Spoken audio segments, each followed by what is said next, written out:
여러분 안녕하십니까? 세상에 나쁜 팔자는 없다의 사주 멘토 심평 선생입니다. 오늘은 제가 2022년 올해 이민년에 양력 앞으로 다가올 11월, 12월, 1월에 우리 뱀띠 여러분들의 운세에 대해서 간략하게 포인트만 설명드리겠습니다. 뱀띠 여러분들은 참고하셔서 도움이 되시길 바라겠습니다.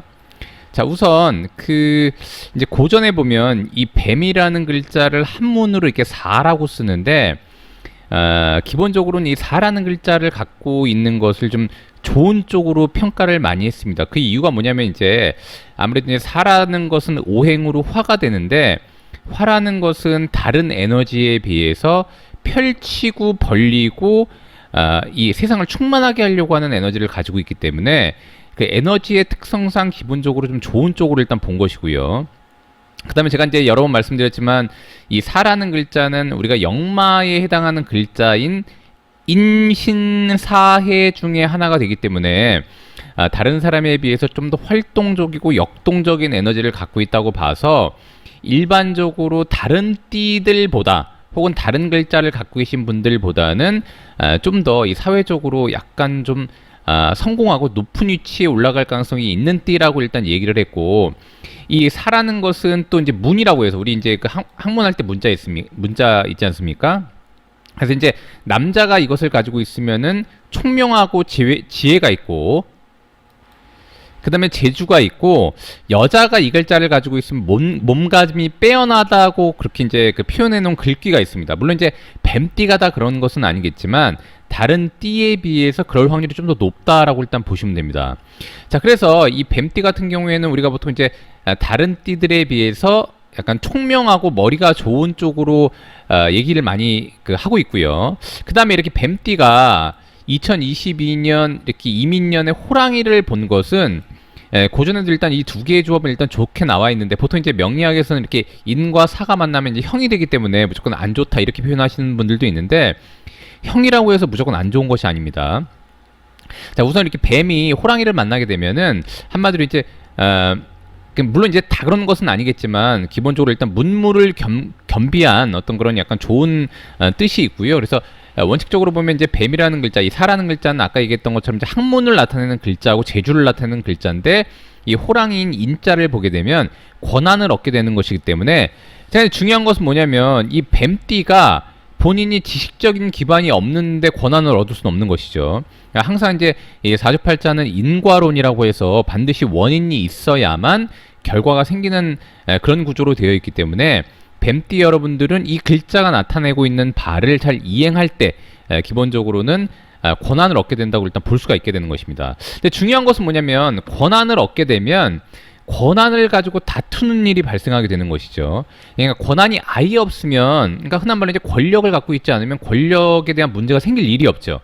돈이 아예 없거나 돈이 생길 일이 없으면 돈 문제가 생길 일이 없는 것입니다. 문제는 뭐냐면 이제 돈이 들어올 만한 운이 들어오고 권한이나 권력을 지닐 만한 운이 있을 때 그 문제가 같이 일단 발생하는 것이기 때문에, 이렇게 뱀띠가 호랑이를 보게 되면은 권한을 얻는 기운이 있음과 동시에 이렇게 형이 되는 것이니까 이것은 곧 권한을 가지고 다툴 일이 벌어질 수 있는 개연성이 생기는 것이고요. 더군다나 이제 이 보통 이제 인사가 형이 되면은 주변에 사람 문제가 많이 일어나는 경향이 있습니다.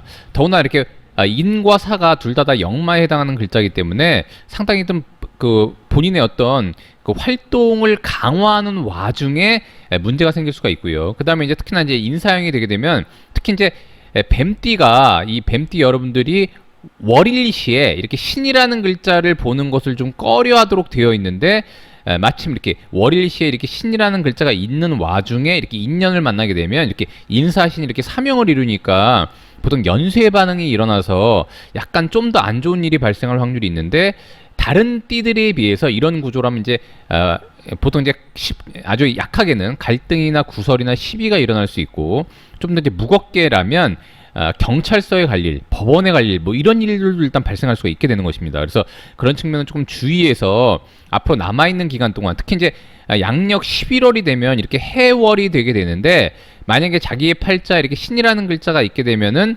역마라는 글자, 즉 뭐냐면 이제 인, 신, 사, 해가 이렇게 다 모이지 않습니까? 그럼 이제 보통 이제 철학관에서는 요럴 때 뭐 교통사고가 날 확률도 있으니까 운전도 조심해라 뭐 이런 일들 이런 말씀들 일단 하시긴 하는데 그 이유가 뭐냐면 이제 여기도 나와 있지만 역마라는 글자가 되어 있고 해가 또 살을 충하기도 하고 이렇게 인신사이가 다 모이면은 연쇄 반응이 일어나니까 교통사고가 날 확률도 일단 높다고 추론하는 것입니다. 근데 그렇다고 해서 다 교통사고가 나는 것은 아니고 물론 이제 글자가 지지만 있는 것은 아니니까요. 근데 다만 이제 약간 안 좋은 구조라고 하면은 운전에도 조금 더 주의하시는 것이 일단 좋습니다. 그러니까 본인 일단 교통사고를 그 방어 운전을 잘하고 나지 않도록 그다음에 이제 좀 더 서행하고 그리고 이제 사실 이제 시내에서는 현재 뭐 이제 워낙에 50km로 제한이 돼 있기 때문에 서울 같은 경우에는 사실 큰 사고가 날 일이 별로 없고 보통 이제 고속도로로 나가거나 아니면 이제 자동차 전용 도로로 나갔을 때 보통 이제 사고가 날 확률이 있기 때문에 시내에서는 좀 더 주의하고 그다음에 이제 그 준법 병신만 조금 더 이렇게 확실하게 하면은 크게 문제 날 일은 없으니까 이제 미연에 너무 이렇게 겁먹지 마시기 바랍니다. 어쨌거나 이렇게 뱀이 인을 보고 한마디로 뭐냐면 이제 준비가 되어 있는 사람, 특히나 이제 지식적인 측면이라던가 아니면 본인이 학문적인 차원에서 준비가 되어 있었던 분들 같은 경우에는 인을 맞게 되면은 권한을 얻게 되는 것이고, 그리고 제가 그때도 계속 말씀드렸지만 해자축이라고 하는 구간은 수에 해당하는 구간이기 때문에 이 인을 이렇게 생각하지 않습니까? 결국엔 뭐냐면 이제 이 사라는 뱀띠가 권한을 얻게 되면은 11월, 12월, 1월에 권한을 얻지 않았다면은 이때 얻을 확률이 있는 것이고요. 왜냐면 수는 목으로 이렇게 생각이 되는 것이니까. 만약에 이미 권한을 얻었다면 이때 좀 더 강화될 확률이 있는 것이니까 뱀띠한테는 자신의 한마디로 이제 그 행동 고지를 좀 조심해서 잘하고 특히나 이렇게 권한을 얻게 되는 순간에 겸손겸양하지 않으면 아까 말씀드렸던 것처럼 주변으로부터 이제 질투 시기를 받으면서 구설에 오를 수가 있게 되는 것입니다. 사람은 이제 자기의 그릇에 맞지 않는 권한을 얻게 될 때 항상 이제 기분이 붕 떠서 뭔가 문제를 일으키는 경향이 있기 때문에 그런 측면을 좀 유의해야 된다라고 일단 보시면 됩니다.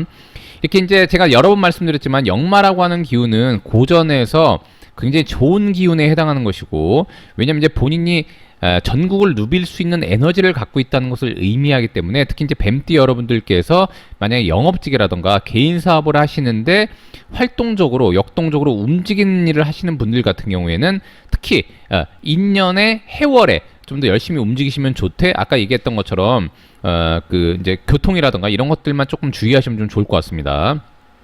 자, 결국에는 뭐냐면은 이 해라는 글자는 뱀이 볼 때는 관이 되는데 관은 곧 인을 이렇게 생각이 됩니다. 이건 곧 인수 영역이 되니까. 그래서 일반적으로 뱀띠 여러분들이 조직에 가담해서 일을 하고 있을 때도 이렇게 해월이 되면은 본인의 어떤 그 권한의 상승을 맛볼 수가 있기 때문에 만약 이 11월, 12월, 1월 중에 승진 기회가 있다고 한다면 이 뱀띠 여러분들께서는 이 11월에 좀 더 집중해서 활동적이고 역동적으로 본인의 좀 에너지를 많이 쏟아서 움직이는 것을 좀 추천하는 그런 그 기운이 있다라고 일단 보시면 됩니다.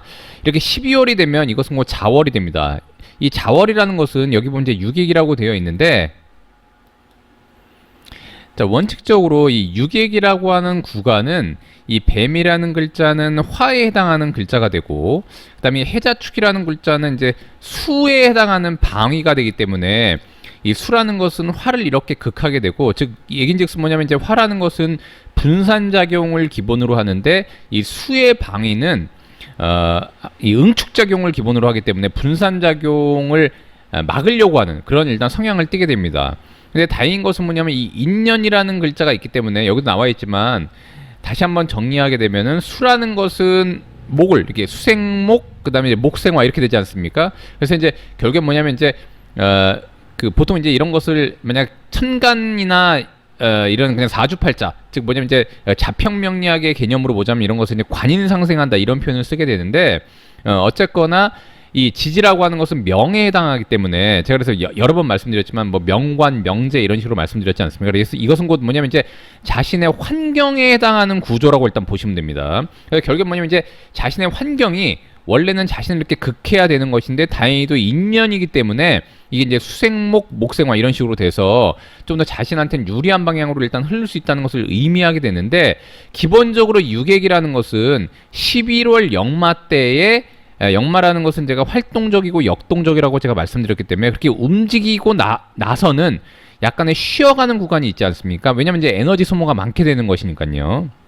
그래서 이제 이 유객은 곧 에너지의 약화를 의미하기 때문에 이때 쉬면서 이제 활동성을 약화시키는 구간이 되는 것이고요. 그다음에 이제 화계라는 것은 한마디로 화려한 것을 덮는다라고 일단 되어 있듯이 마치 뭔가 굉장히 열정적으로 활동하던 것을 잠시 쉬면서 정신적인 분야에 좀 더 투입하고 그 육체적인 어떤 그런 에너지는 좀 환기시키는 그런 구간이 바로 유객과 화계가 된다라고 일단 보시면 됩니다. 그래서 일반적으로 우리가 그 삼재를 논할 때 연에서 삼재를 논할 때 역마, 유객, 화계를 가지고 이제 삼재라고 보통 얘기를 하게 되는데 삼재가 다 안 좋은 것이 아니라 지금 뭐냐면 이제 역마는 굉장히 활동적으로 활발하게 활동하는 구간이고 그다음에 유객과 화계는 활동적으로 활발하게 움직인 이후에 좀 더 정신적으로 환기를 시키고 쉬어가는 구간 정도로 일단 보시면 됩니다. 그래서 삼재라는 게 다 나쁘지 않다고 제가 말씀드린 바가 있죠. 더군다나 이 축이라는 글자는 사와 이렇게 합을 하기 때문에 이때 한마디로 자신이 좀 더 공부하고 그다음에 이제 내년에 한마디로 이제 그 2023년을 준비하는 그런 전환점으로 삼으면 상당히 좀 좋은 구간이 될 수 있다라고 일단 보시면 됩니다. 자, 오늘은 제가 이렇게 2022년 이민년의 양력 11월, 12월, 1월에 우리 뱀띠 여러분들의 운세에 대해서 간략하게 설명드려 봤는데요. 여러분께 도움이 되셨길 바라고요. 여러분이 구독해 주시면 희망은 제가 드리겠습니다. 이상 세상에 나쁜 팔자는 없다의 사주 멘토 심평 선생이었습니다. 감사합니다.